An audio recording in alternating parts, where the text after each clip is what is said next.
You're watching the KOAM Morning News on Fox 14. Right now at 7, residents in Neodesha came together to ensure that all kids will have gifts this Christmas season. Also, 3 people were rushed to hospitals following a crash, sending 1 car off the road. And we've got some patchy fog to contend with out there, but even more so, cold temperatures as well. We'll have a look at that forecast to get you out the door coming up. The 4 states' most watched news starts now. Well, good morning and welcome to the KOAM Morning News on Fox 14. I'm Elise Snowy. And I'm Chris Warner. It's just after 7 o'clock on this Monday, December the 2nd. That's what I like, though, about this month is because the first starts on a Sunday. Yes. So it's easier to keep track of the days that way. Absolutely. I'll still forget, but for most right folks. there with you. For most folks, it's easier. Still, it's still December, and so you have so many days off with Christmas and things like that. It throws everything upside down. So a little help Lots like of that. stuff going on in a short time. So, and speaking of Christmas, Santa Claus made a visit to a community here in the 4 states. Certainly so. Residents in Neodesha had a chance to take photos with Santa Claus while supporting a local safe haven for foster children needing placements. KOAM's Mitch Adams has more. With Christmas time approaching quickly, Santa Claus has been very busy traveling and meeting kids all over the 4 states.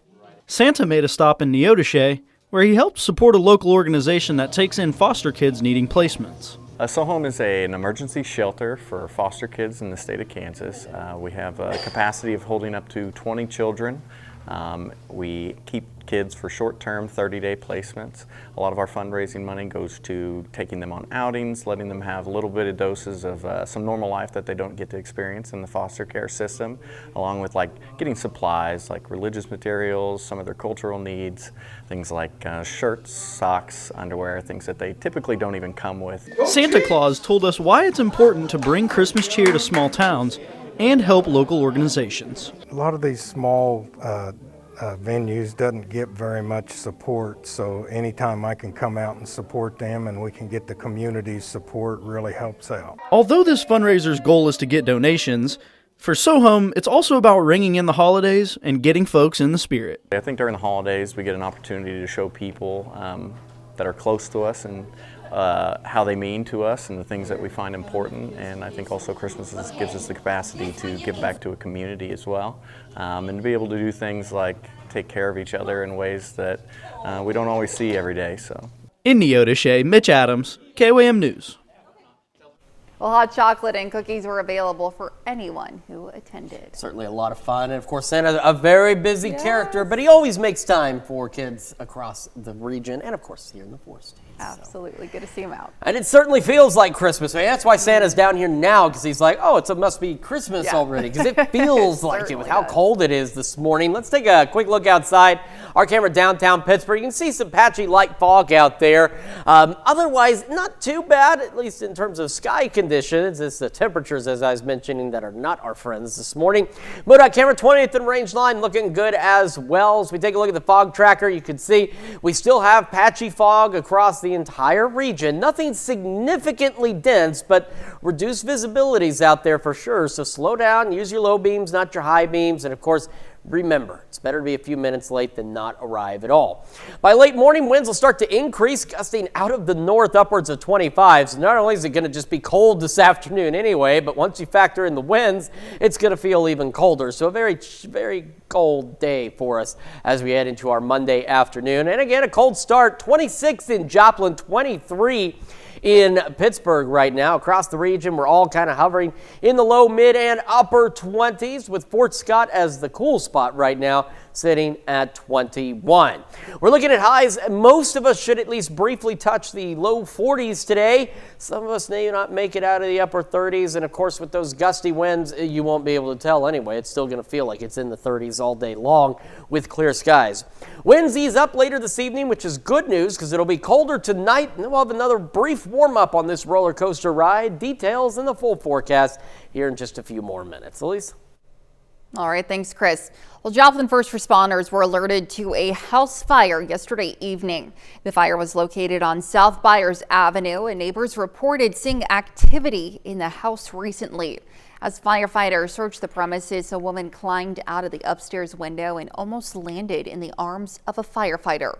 The woman stated that she had been sleeping in a closet. That's ambulance transported her to an area hospital for treatment. Deputy Fire Chief Andy Nimmo tells us he has contacted the Joplin Fire Marshal to respond to the investigation. Multiple agencies responded to a 2-alarm house fire in Newton County Saturday morning. Around 6:30 that morning, an off-duty firefighter saw flames and smoke from a residence off Crane Drive in Newton County. Reddings Mill Fire, Newton County deputies responded along with mutual aid from Joplin, Quapaw, and Galena Fire. Reports stated the residence had flames through the roof. Residents were not home at the time of the fire, and no firefighters were injured battling the blaze. Around 10 Saturday morning, a serious head-on crash occurred on East 32nd and Rain Miller Road in Joplin. Police say speed was a factor. One car was struck while turning. It then overturned down an embankment. Firefighters had to use the jaws of life to free the injured passenger. All 3 people involved in the crash were transported to Joplin hospitals. All suffered serious injuries. East 32nd was closed for more than an hour for crash investigation and removal of the vehicles and debris. Well, Freeman Health System has a new president and chief executive officer effective yesterday. Tom Keller succeeds Paula Baker, who served as Freeman's president and CEO for the past 13 years. Baker announced her retirement earlier this year. In a release, Baker said she was, quote, excited about Keller's appointment and looked forward to working with him through the transition period. Keller was formerly the president and CEO of the West Plains, Missouri-based Ozarks Healthcare. He has held that position since 2014. A press release announced Keller's new role at Freeman in September of this year. Well, now you can stay up to date with the latest news, weather, and sports with the KOAM Plus TV streaming app. It's available on Amazon Fire TV, Android TV, Apple TV Plus, and Roku. The player is also available on our news and weather apps, as well as our website. Watch live streaming anytime, absolutely free. The KOAM Plus TV streaming app. After months of promising not to pardon his son, President Joe Biden did just that, announcing the decision through a statement Sunday night. Fox News' Sue Guzman takes a closer look at the reasons behind his actions and the reactions pouring in. President Joe Biden issued a full pardon for his son Hunter Sunday night. The move will exempt Hunter Biden from a possible prison sentence for federal felony gun and tax convictions. In a White House statement, President Biden said the pardon was a result of what he believes were politically motivated attacks against his son, writing in part, quote, no reasonable person who looks at the facts of Hunter's cases can reach any other conclusion than Hunter was signaled out only because he is my son. President's decision, a reversal of past promises not to use his powers to benefit his family. Just a few weeks ago, his White House press secretary maintained there was no possibility of a pardon. I've been very clear. The president's been very clear when we've been asked this question. Hunter Biden was scheduled for sentencing on gun charges in Delaware and on tax charges in California later this month. He faced up to 42 years behind bars. I think that the political hit would have been even more severe if the judges, as everyone expected, sentenced Hunter Biden to serve hard time, and then the president comes in and issues the pardon. The pardon drawing swift criticism from a number of Republican leaders on Capitol Hill, but also some Democrats across the country, including Democratic Governor of Colorado, Jared Polis, who posted in part, quote, I am disappointed that he put his family ahead of country. The full pardon is extensive. It also covers any offenses that Hunter may have made during the period from January 1st, 2014 through December 1st, 2024. In an email statement, Hunter Biden writing in part, quote, I will never take the clemency I've been given today for granted, and I will devote the life I have rebuilt to helping those who are still sick and suffering. Sue Guzman, Fox News. And those are our top news stories this half hour. Coming up next, we'll hear from the Community Foundation of Southeast Kansas on how you can help area nonprofits this holiday season. We'll be right back, but first, here's a live look from downtown Pittsburgh ahead of tonight's annual Christmas parade.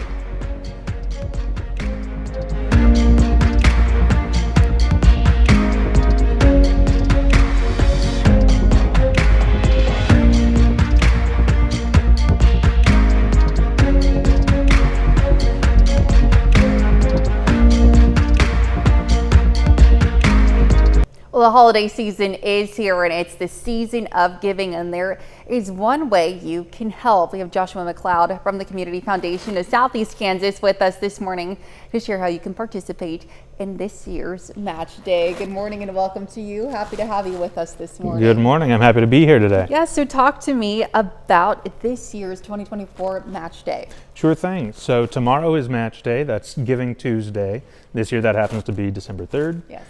We are offering, the Community Foundation of Southeast Kansas is offering $100,000 to match community donations to 43 local nonprofits endowments at CFSEK. And we also have 3 affiliates, one in Girard, one in Columbus, and one in Fort Scott. And they are each offering $25,000 to match community contributions to some of their charitable funds as well. Absolutely fantastic. So how long has this process been going on, this match day? And talk to me about the impact that you've seen, across the community. Sure. So match day has been happening since 2016. This is our 9th annual match day. Our affiliates first started last year. Overall, between us and our affiliates, we have seen $1.8 million total donated to these community organizations and charitable funds.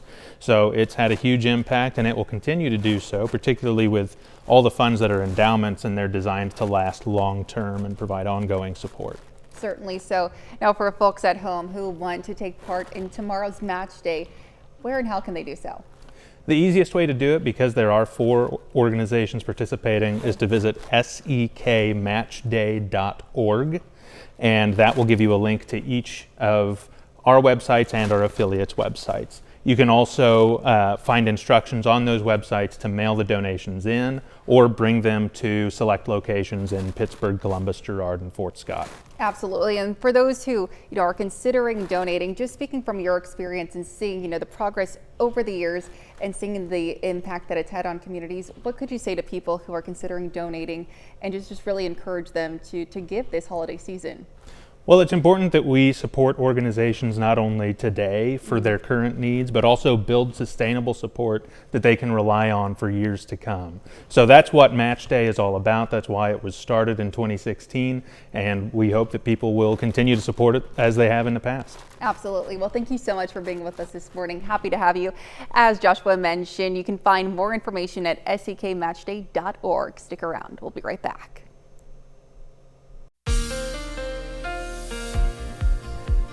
Welcome back to the KOAM Morning News. 7:17 now on this Monday morning. We're starting with the fog tracker. Again, we do have patchy fog across the entire region, so nothing super dense at this point showing up, but still need to slow down, use your low beams, not your high beams, fog lights if you have them, and of course, it's always better to be a few minutes late than not arrive at all. Let's take a look at the future track into this afternoon.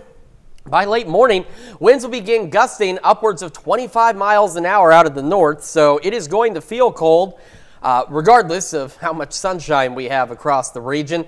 And that'll continue through the evening hours. Now, by late evening, the winds begin to ease up. They'll be calm overnight, which is good because look at some of these overnight temperatures. Low 20s, maybe even some upper teens mixed in there as well.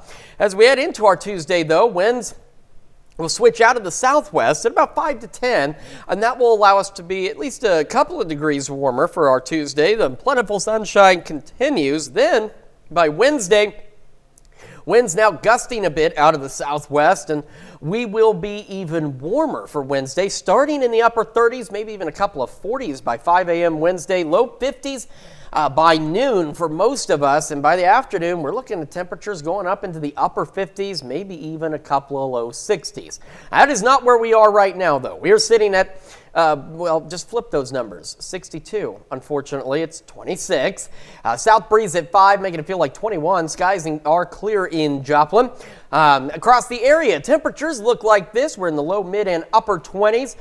Fort Scott, still the cold spot, sitting at 21 right now, and we're looking for a warm spot, and that appears to be Cassville once again, sitting at 27.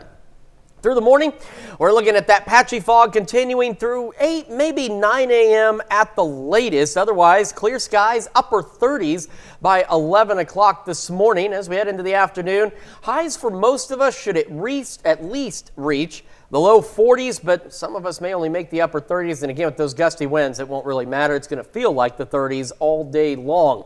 Into tonight we go. We're going to fall back into the mid-20s by 10. Clear skies, low 20s for most of us, but some upper teens absolutely possible.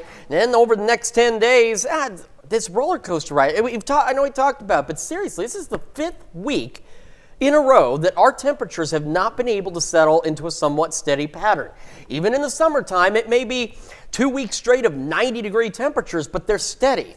That's an expectation. We have not been able to find that pattern this week, so we are starting low today, be a little warmer tomorrow, we'll go up, then we come right back down. Then we start going back up again by Sunday, and then we come way down again with a slight increase by Wednesday. So that's the best drawing of the roller coaster we have. But either way, we're dry through at least Saturday morning, maybe a few isolated morning showers, near 60 by Sunday. We cool back down Sunday night into Monday. Now, Tuesday still several days away, but there's at least a slight possibility of a light wintry mix early Tuesday morning. So, of course, we'll keep an eye on that for you. Either way you paint it, though, we go from really warm to really cold really quick. That's Check Your Forecast. We'll be back with more right after this. Well, 'tis the season for holiday festivities. We have Amanda Mahler from the Mahler Family Farms with us this morning with an invitation for this year's Mahler Family Farm Holiday Festival. Good morning and welcome to you. Happy to have you with us this morning. So the holiday season's here, and you at the farm, you all are throwing on a holiday festival. So talk to me a little bit about that. So this is year 2 for our holiday festival. We're very, very excited to get this going. This year, we're trying to throw in a couple of different things, a couple of different ideas in there. So we are currently hosting a ugly sweater contest. So if anybody wants to enter our ugly sweater contest, we have a post on our event page. You can go there, post a photo of in your ugly sweater. We want you in your ugly sweater. We need proof that it's you in your sweater. We are giving away Facebook favorites, so the more likes, the better. And we are giving away a farm favorite, so everybody on the farm will vote on their favorite. So there'll be 2 prizes for that particular contest. And then from noon to 2, we're going to have Santa Claus. Yes. Now, this is free to attend. This event is completely free. We will have vendors. Vendors set their own prices, but meet and greet with Santa Claus, completely free.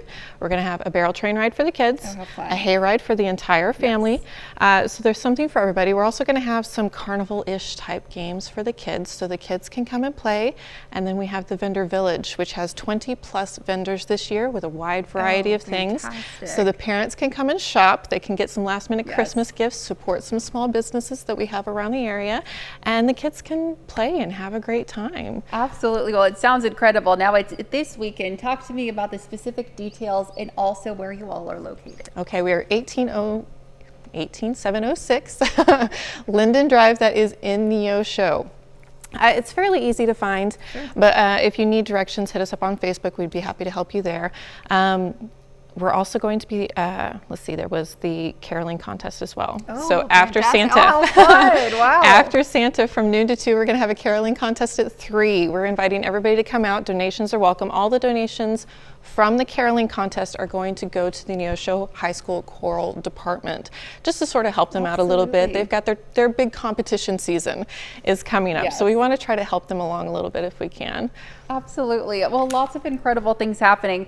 Now, what was the inspiration behind this? This is the 2nd year, as you mentioned. So just talk to me about what your hope for this holiday festival is for this year and as you continue to grow for years to come. Really, my biggest hope is actually for our vendors. I want our vendors to walk away with a little bit of cash in their pocket right before Christmas. I want to help support their businesses a little bit, because as a farm, we sort of get, how much of a struggle it can be to get started. You know, those first years can be kind of rough, and to keep that momentum going. So we want to support those small businesses and, help them out too. Absolutely. Well, Amanda, thank you so much for being with us this morning. Happy to have you. We'll, of course, have all of this information on our website later on this morning. That's KOAMNewsNow.com. Stick around. We'll be right back. The 4 states' most watched news starts now. Well, welcome back to the KOAM Morning News on Fox 14. It's currently 7:29. I'm Elise Snowy. The Neosho Fish Hatchery hosted its 3rd annual tree trimming open house. The hatchery's Christmas tree doesn't have ornaments, so they allowed the community to come in and make fish-themed ones. Many of the ornaments are based on fish that the hatchery holds, like the valid sturgeon, rainbow trout, and more. So they're doing some paper crafts, some origami. We've got little wooden fish that they're decorating and making into ornaments. There's beaded ornaments. They're also decorating fish cars, the fish rail cars, because we are doing a fundraiser where we're trying to get our own fish rail car. The tree trimming also marks the first donation drive for a fish rail car exhibit for the hatchery. And their goal is $150,000. Well, December is finally here. The bells are ringing, the kids are singing, and of course, there's presents for everyone. But for some, the holiday magic isn't complete without a Christmas tree. Now, we went to Mill Dam Christmas Tree Farm in Fredonia to get the shoppers' experience. We're just really excited. The trees are beautiful, absolutely beautiful. We love them. My daughter's first real Christmas tree. We've gotten our tree here for I think the last 3 years, and just getting a real tree for Christmas makes it really special. Many shoppers we spoke to say buying a real Christmas tree helps them get in the mood for Christmas more, while others say it's just a family tradition. Humboldt residents pedaled out to the town hall Friday evening for a holiday bike ride. Now, the event invited people to decorate their bikes and take them for a spin around the town square. Visitors could also enjoy making s'mores and hot dogs over an open fire. Now, there was even an appearance by, you guessed it, Santa Claus himself. So 6 years ago, we had a local group of people who like to ride their bikes, and they wanted to do something kind of festive and fun. And so they started Bike Around the Square, and it has just grown since then. This marks the 6th year for the event in Humboldt. Now let's check in with Chris for a quick look at the forecast. Look outside from our camera downtown Pittsburgh. If you look, you can still see there's still some patchy fog looking off in the horizon there. Otherwise, a very cold start to the day. MoDOT camera 20th and range line in Joplin. Again, off in the distance, you can see some of that patchy fog. And the fog tracker will give us a better idea as to where it is. We still have it across most of the area, but visibility slowly but surely starting to improve on either side of the 69 and I-49 corridors. You can see that's where the denser fog is for most of us. And then as you head a little west and east of that zone, it starts to clear out a bit. So remember, low beams, not your high beams, fog lights if you have them. And it's better be a few minutes late than not arrive at all. Into the afternoon on the future track, by late morning, winds pick up out of the north, gusting upwards of 25. So regardless of how much sunshine we see, it is going to be a cold day out there, and we've got a chilly night ahead of us, but thankfully the winds will ease up a bit as we head into the overnight hours. Right now, though, it is still cold. 26 in Joplin, 25 in Pittsburgh, and temperatures across the area, they look like this. We've got low, mid, and upper 20s. Looks like Fort Scott still the cold spot at 21, and on the warmest locations, Carthage, Monette, and Yates Center sitting at 27. Patchy fog continues through the morning, and then we'll clear out by 9 at the latest. Clear skies. Most of us should briefly reach highs in the low 40s. Others may only make the upper 30s with those gusty winds. It'll still only feel like the 30s throughout the entire day. Winds ease up again tonight. Going to be cold tonight as well, and our temperature roller coaster ride continues. Details in the full forecast here in just a few more minutes. Elise? All right, we'll see you soon, Chris. Thanks.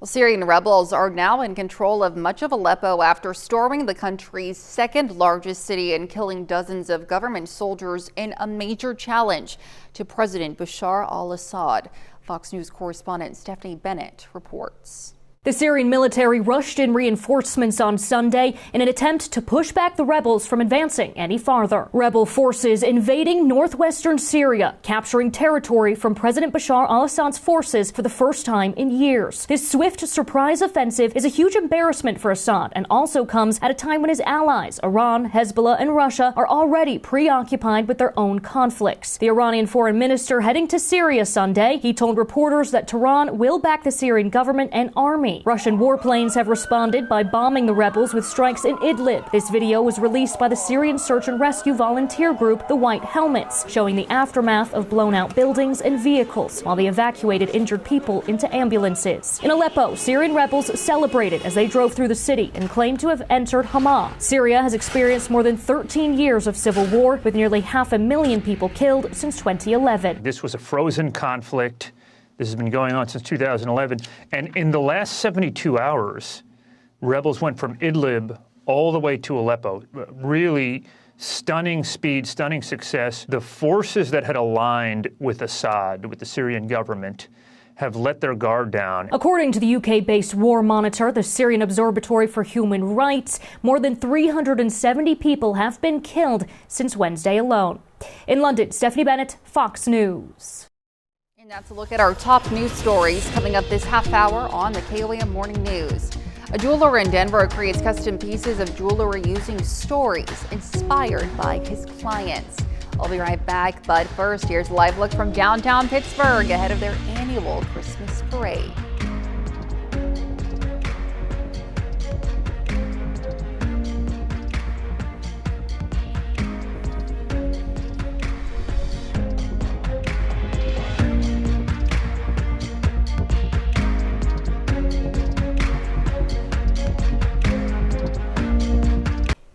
In Consumer Watch this morning, the Federal Aviation Administration says it was a record number for flights across the U.S. for flights over the early Thanksgiving holiday period. Now, the FAA says 232,000 flights took off from November 24th through November 28th. More than 12 million people dashed through TSA checkpoints during that period, which was up more than 400,000 from last year. Well, online spending hits a record high as Thanksgiving ends and Christmas begins. According to Adobe Analytics, holiday buyers spent a record $6.1 billion on online shopping this Thanksgiving. Now, that's up 9% from last year. The National Retail Federation says holiday spending overall will hit a new record as consumers lean into more e-commerce buying. Well, a new report on American households' finances and economic security paints a bleak picture for half of America's future welfare.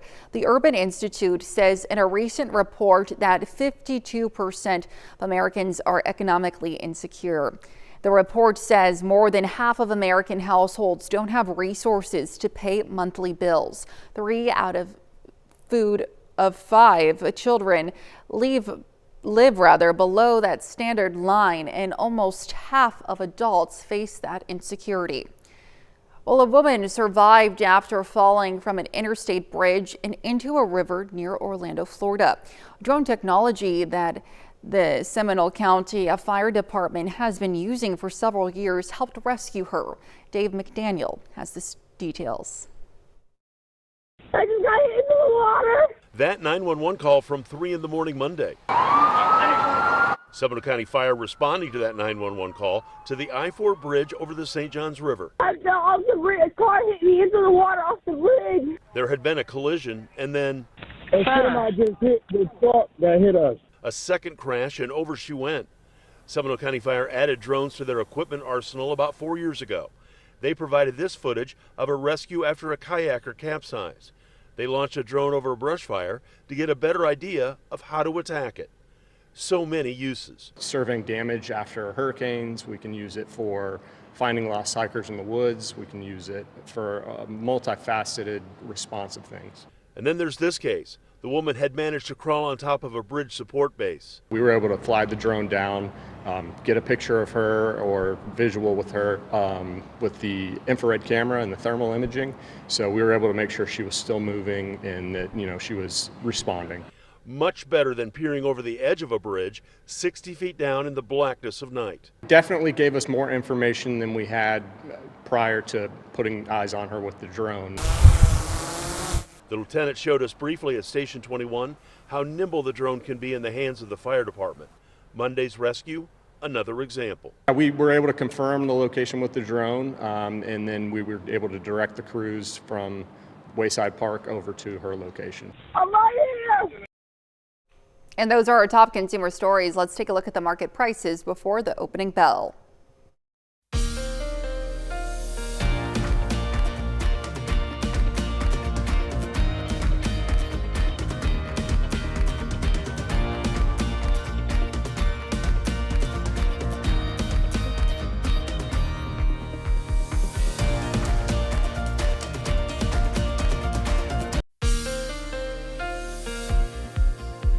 Welcome back to the KOAM Morning News, 7:43 on this chilly Monday, or just cold Monday morning. We're starting with the fog tracker, though.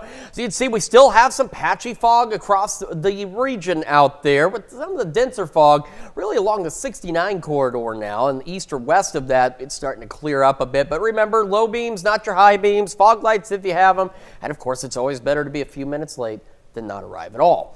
By late morning, winds out of the north increasing, gusting upwards of 25 miles an hour. We're looking at sunny skies, maybe a passing cloud here or there, and it is going to just straight up be cold. And once you factor in the wind, it doesn't matter what kind of sunshine you see or how warm it might try and get, it's going to feel cold. Now, some good news is you're looking at these temperatures overnight tonight into tomorrow morning. The winds are going to be calm tonight, which is good because it's going to feel cold enough on its own. So we fall back, most of us to the low 20s, but some upper teens, absolutely possible. Now by Tuesday afternoon, winds begin to shift out of the south-southwest at about 5 to 10 miles an hour. So that will allow us to be a couple of degrees warmer as we head into our Tuesday, but thanks to the south winds increasing late Tuesday into Wednesday morning, that will actually help keep temperatures a bit milder Tuesday night into Wednesday morning, which means we'll be a little warmer yet on Wednesday. We're already in the low 50s by noon on Wednesday with gusty west winds out there. And by Wednesday afternoon, we're looking at the upper 50s for most of us across the region with partly cloudy skies. Right now in Joplin, skies are clear. Got a little bit of haze out there from the patchy fog.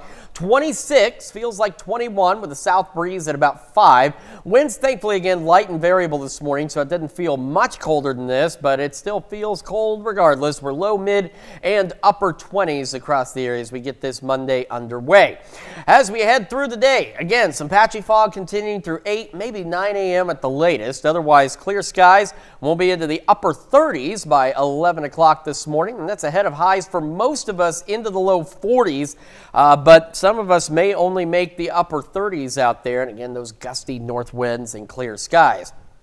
As we head into the evening, again, late evening, the winds will calm down, thankfully. We'll fall back about the mid-20s by 10, low 20s overnight, maybe some upper teens.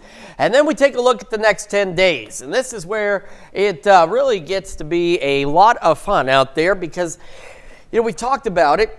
And it's just a whole thing about the roller coaster ride we've been on. This is our 5th week where temperatures have not been able to settle into a somewhat stable pattern. Like, it's one thing to have low, mid, upper 40s during the week, but these temperatures are from the 40s to the 50s down to the 30s and back again. So we're starting at this point up a little, more so on Wednesday, and we'll come right back down Thursday, climbing back up into Sunday. And we'll come down a bit Monday, even more so on Tuesday, and then we'll go up a little bit on Wednesday. So there's that roller coaster we're on. We're dry through at least Saturday. Maybe a few morning showers out there. Warm again Sunday, and then it's still several days away, so we'll keep an eye on it. But just a heads up that we could be looking at maybe a light wintry mix by next Tuesday morning. So something we'll keep an eye on for you. Let's check your forecast. We'll be back with more right after this. Well, business owner in Colorado is sharing how he creates custom jewelry. Well, his jewelry is inspired by the stories of his clients. Lauren Scafidi has the story. When you grow up doing what you love, I was always going to be an artist, one way or another. even the man that crafts watches can lose track of time. Over 50 years. Jeweler Nelson Giesecke creates custom pieces at Object Design Studio. Okay, so this is a mechanical pendant that I build, and as you wear it, the chains move, and so as you're turning your head and stuff, it moves with you, so it's perpetual motion. He hand makes everything. Well, they're pretty chewed up from all the filing, hammering, and sawing and drilling that I've done over the years. The work is worth it for the bond Nelson is also building with his customers. People that I get to meet and be able to share that joy and fun of their lives with them at the same time I'm building something cool for them. He has designed plenty of wedding rings for newlyweds, like for one couple Nelson remembers. We had made the wedding band for him. We had made a beautiful pendant for her. Cancer later took that man from his wife. And after his death, we needed to find a way to celebrate her life with him in a better way. A pair of dancers in the form of 2 cancer ribbons and it's for a brooch that I'm making. We'll have the two dancers together, and they'll be holding each other. She will be able to hold her husband forever. The husband's ashes were sent into a place to turn them into a stone. So it'll have this stone as the two heads, and these are the two bodies, and then there'll be two arms that I'm going to build for the dancers. Okay, so what I'm going to do here is I'm going to take some white gold. Nelson invents pieces with a purpose. Those have a deeper meaning for the people that wear them. Soldered out of each unique story. It's not just jewelry. It never is. Certainly an impressive jewelry maker. Yeah, what a sweet story. Certainly it is. And it is a bit on the cold side again out there. We're going to take one more look at the future track for you. Or sorry, the fog tracker first. We do have some patchy fog across the area. Again, thankfully nothing overly dense, but nonetheless, we are still dealing with some patchy fog across the area, so we'll have to contend with that. Again, low beams, not your high beams.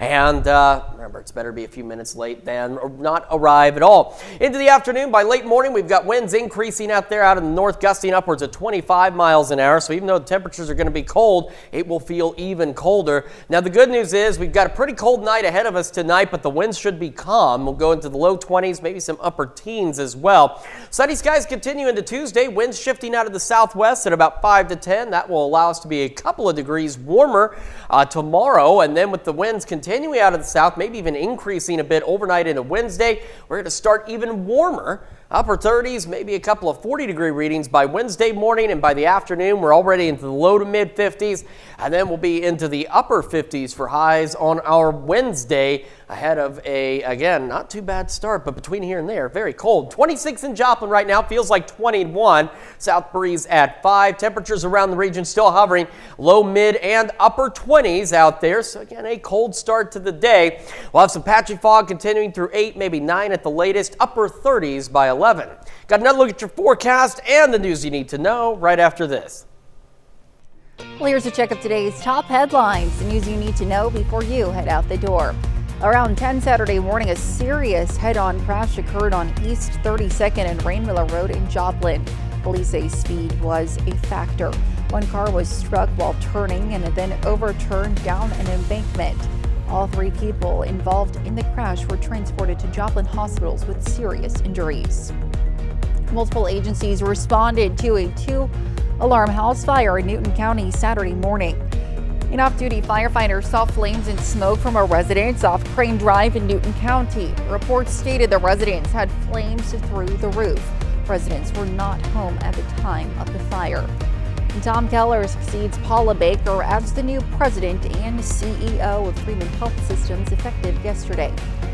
Baker announced her retirement earlier this year, and in a release, Baker said she was, quote, excited about Keller's appointment and looked forward to working with him through the transition period. Keller was formerly the president and CEO of the West Plains, Missouri-based Ozarks Healthcare. And we've got ourselves a cold start and a cold day. Low 40s for most of us, some of us upper 30s, gusty north winds, making it feel like 30 all day, but it will be sunny out there. We'll have the winds ease up, calm overnight, back into the low 20s, maybe some upper teens. Be a little warmer for us on our Tuesday, even warmer by Wednesday. The roller coaster ride continues. We're cold again by Thursday, and maybe a stray shower Saturday, and possibly a wintry mix early Tuesday morning. So a lot to keep an eye on. Absolutely. Well, the CPKC Railroad Holiday Train returned to the area again this year to support local food banks. Since 1999, CPKC and its employees have donated more than $20 million to towns and communities that lie along their tracks. Now this year, the colorful train stopped in Pittsburgh and Joplin. 2 musical artists entertained the crowd. It was a free event, but those attending were encouraged to bring a non-perishable food item for donation. Well, that's it for now. We'll be back with more today at noon. Have a great rest of your morning.